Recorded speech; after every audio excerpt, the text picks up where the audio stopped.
Johnson பதவி நீக்கம்.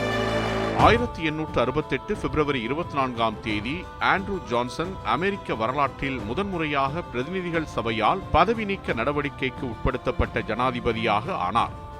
இது அமெரிக்க அரசியல் வரலாற்றில் மிக முக்கியமான நிகழ்வாகும். ஜான்சன் 1865ஆம் ஆண்டு ஆப்ரஹாம் லிங்கன் படுகொலை செய்யப்பட்டதைத் தொடர்ந்து ஜனாதிபதியாக பதவியேற்றார். அப்போது அமெரிக்கா உள்நாட்டுப் போருக்கு பிறகான மறுசீரமைப்பு காலத்தை சந்தித்துக் கொண்டிருந்தது. மறுசீரமைப்பு காலத்தில் தெற்கு மாநிலங்களை மீண்டும் ஒன்றிணைக்கவும் விடுதலையான அடிமைகளின் உரிமைகளை பாதுகாக்கவும் காங்கிரஸ் பல சட்டங்களை கொண்டு வந்தது. ஆனால் ஜான்சன் காங்கிரசின் பல திட்டங்களுக்கு எதிராக இருந்தார்.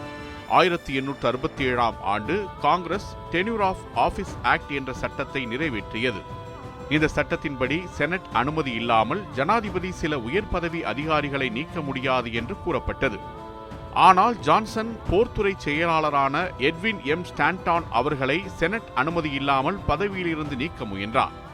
இது அந்த சட்டத்தை மீறியது என்று குற்றம் சாட்டப்பட்டது. இதன் காரணமாக 1868 பிப்ரவரி 24ஆம் தேதி பிரதிநிதிகள் சபை ஜான்சனை பதவி நீக்கம் செய்ய வாக்களித்தது. இதன் மூலம் அவர் அமெரிக்காவின் முதல் பதவி நீக்கத்துக்கு உட்பட்ட ஜனாதிபதியாக ஆனார். பின்னர் செனட் சபையில் விசாரணை நடத்தப்பட்டது. ஜனாதிபதியை பதவியிலிருந்து நீக்க 3/2 பங்கு பெரும்பான்மை தேவைப்பட்டது. ஆனால் ஒரு வாக்கு வித்தியாசத்தில் அவர் குற்றமற்றவர் என தீர்மானிக்கப்பட்டதால் தனது பதவியில் தொடர்ந்தார்.